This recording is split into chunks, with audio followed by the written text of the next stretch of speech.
नमस्कार दोस्तों, आज मैं आपको सुनाऊंगा लुट गए कान्हा। कान्हा को लूटा एक चोर ने। एक पंडित जी थे और वो रोज घर घर जाकर भागवत गीता या पूजा पाठ किया करते थे। तभी एक दिन उन्हें रास्ते में एक चोर ने पकड़ लिया और कहा, तेरे पास जो कुछ भी है वो मुझे दे दो। तब पंडित जी थोड़ा डर कर उस चोर से बोले कि बेटा, मेरे पास तो कुछ भी नहीं है।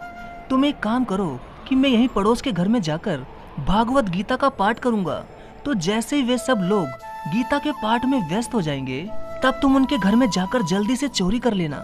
लेकिन जब भागवत गीता शुरू हुई तो वो घर की दहलीज पर खड़ा रहा, क्योंकि उस चोर को घर में घुसने का मौका ही नहीं मिला और वो वहीं मजबूरी में खड़ा खड़ा भागवत गीता ही सुनता रहा।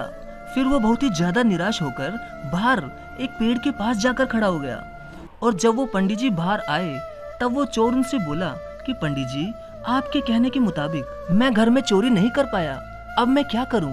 तो उस पंडित ने उस चोर से पीछा छुड़ाने के लिए उससे बोले कि यहाँ से बहुत दूर एक गांव है वृंदावन, वहाँ पर एक बहुत ही सुंदर और बहुत ही प्यारा लड़का आता है जिसका नाम है कान्हा, और वो कान्हा हमेशा ही बहुत ही महंगे हीरे जवाहरात पहन कर आता है। अगर तुम उसे लूट लोगे तो तुम्हें जीवन भर चोरी करने की जरूरत नहीं पड़ेगी।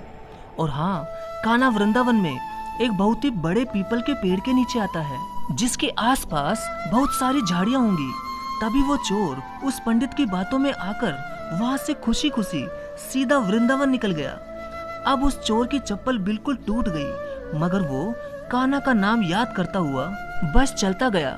कान्हा का नाम वो बार बार इसलिए याद कर रहा था क्योंकि वो चोर बिल्कुल ही अनपढ़ था और वो ये सोच रहा था कि कहीं मैं उस बालक का नाम भूल ना जाऊं और फिर मैं उसके गहने कैसे लूटूंगा। तभी वो कान्हा कान्हा करता हुआ वृंदावन उस पीपल के पेड़ के पास पहुंच गया, जो जगह उस पंडित ने उसे बताई थी। लेकिन फिर उसने सोचा कि क्यों ना मैं पास वाली झाड़ियों में छुप जाऊं। तभी वो जैसे ही उन झाड़ियों के बीच में छुपने गया तो उस झाड़ियों के कांटे उसे चुभने लगे और उस समय भी उस चोर के मुंह से बस एक ही आवाज निकल रही थी, कान्हा कान्हा। अब उस चोर के कई जगह कांटे चुभने की वजह से उसके शरीर पर खून भी निकलने लगा, मगर वो अब भी बस कान्हा को लूट कर ही जाना चाहता था। तो वह फिर भी आंखों में आंसू लिए बस यही कह रहा था कि कान्हा आ जाओ, कान्हा जल्दी आ जाओ, मेरी पत्नी और मेरे बच्चे भूखे प्यासे ही मेरे घर लौटने का इंतजार कर रहे होंगे। तभी अपने भक्त के आंसू और उसकी ऐसी दशा देखकर कान्हा उसके पास निकल पड़े। तभी रुक्मणी जी बोली कि प्रभु, आप कहाँ जा रहे हो? वो चोर है और वो आपके दर्शन करने नहीं बल्कि लूटने आया है। तभी कान्हा बड़ी ही प्यार से बोले कि रुक्मणी, तुमने देखा नहीं वो चोर कितना भोला और मन का साफ है, जो कि उस पंडित जी की बात मानकर ही इतनी दूर मुझे लूटने आ गया, जबकि उस पंडित ने अपना पीछा छुड़ाने के लिए उसे यहाँ भेजा था और वो एकदम मन के भीतर से मुझे पुकार रहा है। मेरे ऐसे प्यारे भक्त के पास भला मैं क्यों ना जाऊं, और ऐसे भक्तों के लिए तो मैं लुटना क्या मिटना भी पसंद कर लूंगा।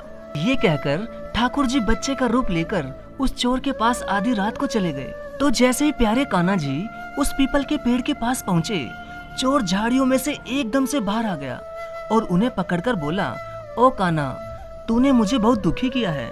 अब तू मेरा ये चाकू देख रहा है ना, इसलिए मुझसे बचना है ना, तो अपने सारे गहने निकाल कर मुझे दे दे। तभी नन्हे कान्हा जी ने मुस्कुराते हुए अपने सारे गहने निकाल कर उसे दे दिए और फिर वो चोर उन कीमती गहनों को लेकर अपने गांव चला गया। फिर बाद में वो चोर उन गहनों में से आधा हिस्सा उस पंडित जी के पास जाकर उनके चरणों में रख दिया।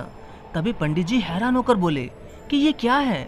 तब उस चोर ने कहा कि आपने ही मुझे उस कान्हा का पता दिया था, इसलिए मैं उसको लूट कर आया हूँ और ये मेरी तरफ से आपका हिस्सा। पंडित जी ने सुना तो उन्हें यकीन ही नहीं हुआ और वे बोले कि मैं इतने सालों से पंडित बना बैठा हूँ और कान्हा जी की भागवत गीता का पाठ सबको सुनाता हूँ, फिर भी कान्हा आज तक नहीं मिला, तो तुम जैसे पापी को कान्हा कहाँ मिल सकता है?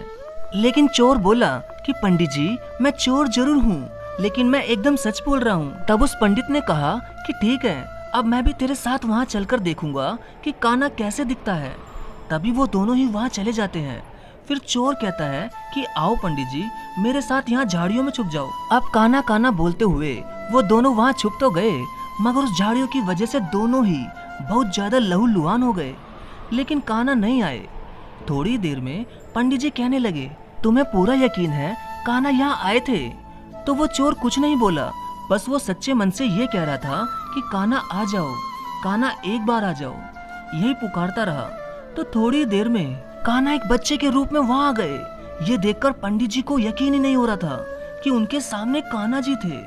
अब पंडित जी रोने लग गए और जैसे ही वो झाड़ियों से बाहर आकर कान्हा से मिलने गए, वैसे ही कान्हा जी वहां से गायब हो गए। ये देखकर पंडित जी घुटनों के बल बैठकर खूब रोने लगे। इतने में ही वो चोर भी वहां आ गया। फिर पंडित जी ने उस चोर के पैर पकड़ लिए और पैर पकड़कर कहा कि भाई, तुम्हारा बहुत ही ज्यादा धन्यवाद, जो कि तुम्हारी वजह से मुझे आज कान्हा जी के दर्शन हो गए। आज मैं धन्य हो चुका हूँ, अब मुझे कुछ भी नहीं चाहिए। ये कहते हुए पंडित जी बस रोते ही रहे।